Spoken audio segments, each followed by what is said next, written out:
Hello friends, welcome to our channel ভারতীয় football. আজকে আমরা চলে এসেছি একটা ভারতীয় ফুটবলের আপডেট নিয়ে।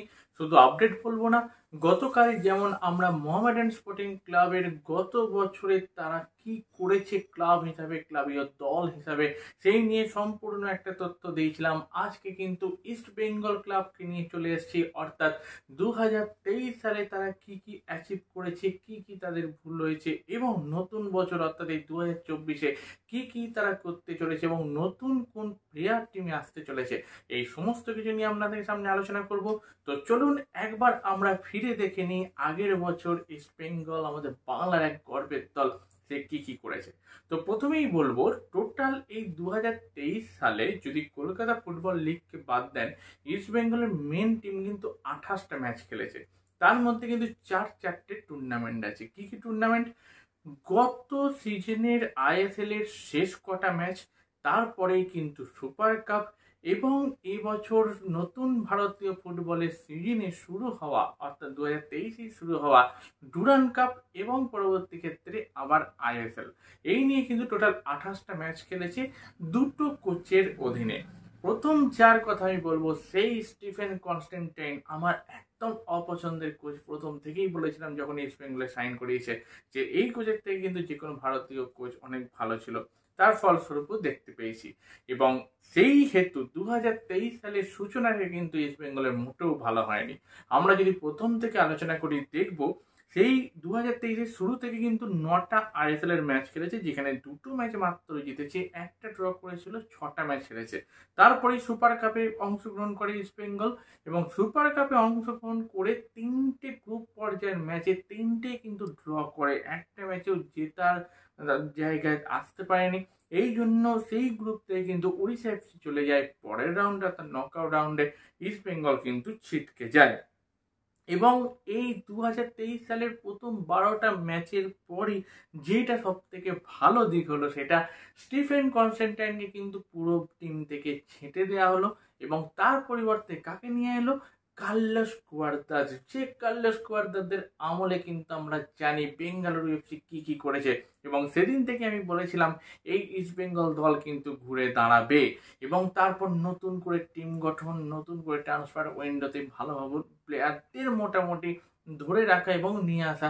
তার সঙ্গে সঙ্গে কিন্তু আমাদের বিনো জর্জের কথাও বলতে হবে, ইস্ট বেঙ্গলের যিনি অ্যাসিস্ট্যান্ট কোচ, তিনি যেভাবে কেরালা থেকে প্লেয়ার তুলে এনেছিলেন, ইয়াং প্লেয়ার, তাদেরকে কিন্তু ঠিকঠাক সময় দিয়ে খেলা শুরু করে কার্লোস কুয়াদ্রাদো।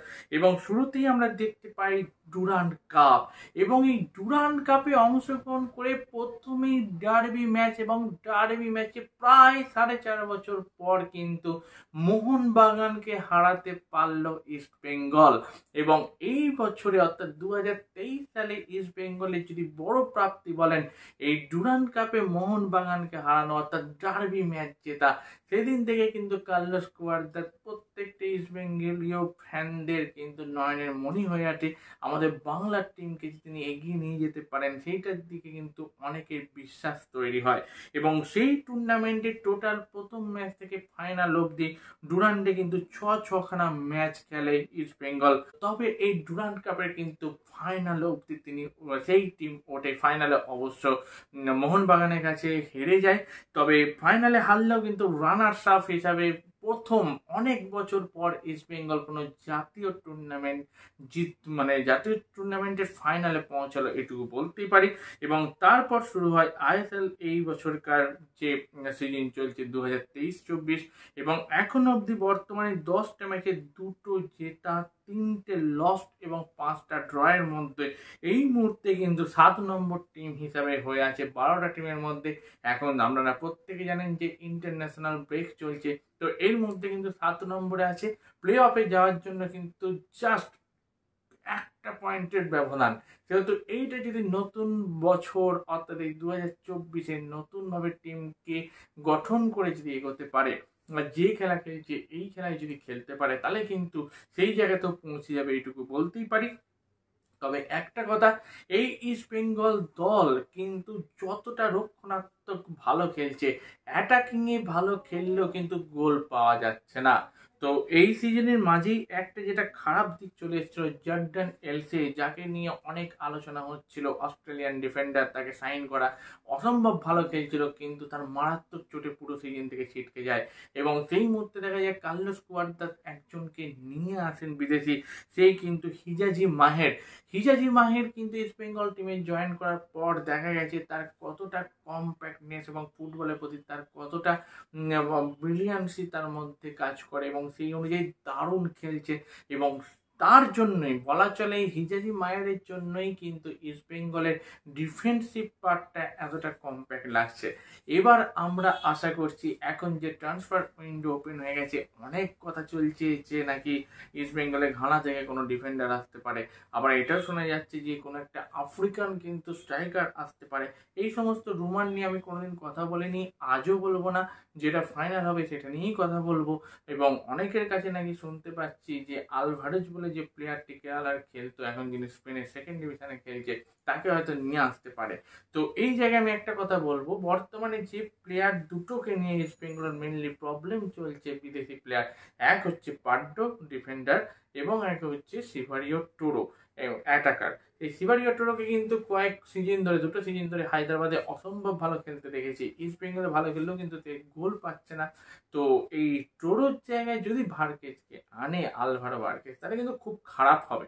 আমি এখনো বলছি খুব খারাপ হবে যদি টোরোকে গেম টাইম দেওয়া যায়। এই টোরো কিন্তু অনেক ভালো প্লেয়ার, এইটুকু বলতে পারি।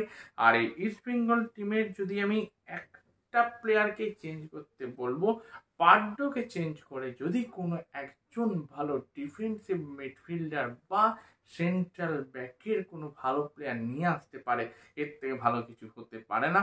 বিশেষ করে আমি চাইবো যে যদি কোনো অ্যাটাকার, মানে যিনি গোল করতে পারেন, সেই রকম কোনো যদি একটা বিদেশিকে নিয়ে আসে, তখন ব্যাকে দেখুন হিজাজি মাহের যথেষ্ট ভালো খেলছে, তার সঙ্গে চুন্নুং আছেই এবং তার সঙ্গে দুই সাইড ব্যাকে মান্দারাও দেশাই, হরমনজিৎ সিং এর না হয় এখন চোট আছে, কিন্তু তারপর নিশু কুমার, এরা যা খেলছে মোটামুটি কিন্তু হয়ে যাবে।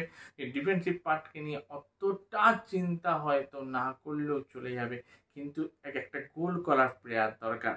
আর এইখানে আমি প্রথমেই যখন ববি জর্জের কথা বললাম, তো তার এগেনস্ট আমি একটা কথা বলি, টিপি বিষ্ণু যে প্লেয়ারটিকে কিন্তু আপাতত নাওরে মহেশ সিং এবং নন্দা কুমারের পর ইস্ট বেঙ্গলের একটা উদীয়মান তারকা হিসেবে ধরা হচ্ছে, সে টিপি বিষ্ণু কিন্তু অসম্ভব ভালো খেলছে এবং তাকে এই ইস্ট বেঙ্গল বি টিম থেকে কিন্তু প্রমোট করা হয়েছে আইএসএল টিমে।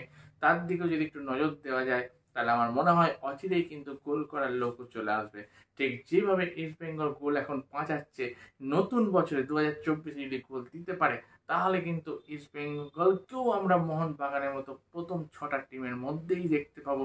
আর এই আশা তো আমরা প্রত্যেকে করি, নতুন বছরে যেন ফুটবল দেবতা ইস্ট বেঙ্গলকে এই আশীর্বাদটাই দেন, এটা আমরা চাইবো। এবং তার সঙ্গে সঙ্গে 2023-এর শেষটা কিন্তু ইস্ট বেঙ্গলের যথেষ্ট ভালো গেছে, অর্থাৎ শেষ 5টা ম্যাচে কিন্তু ইস্ট বেঙ্গল এখন অব্দি ম্যাচ হারেনি, অর্থাৎ আনবিটেন কিন্তু একটা স্ট্রিক চলতে শুরু করেছে। সেহেতু এইটাই কি নতুন করে কুকিং হবে, এইটাই কিন্তু আমরা দেখতে চাই। আমরা আশা করি বাংলার প্রত্যেকটা টিম যেন খুবই ভালোভাবে খেলে এবং দারুণভাবে কম্পিট করে। এই বলে এখনকার এই প্রতিবেদন আমরা শেষ করছি। এর পরের দিন মোহনবাগানকে নিয়ে আমরা আসছি, ততক্ষণের জন্য টাটা।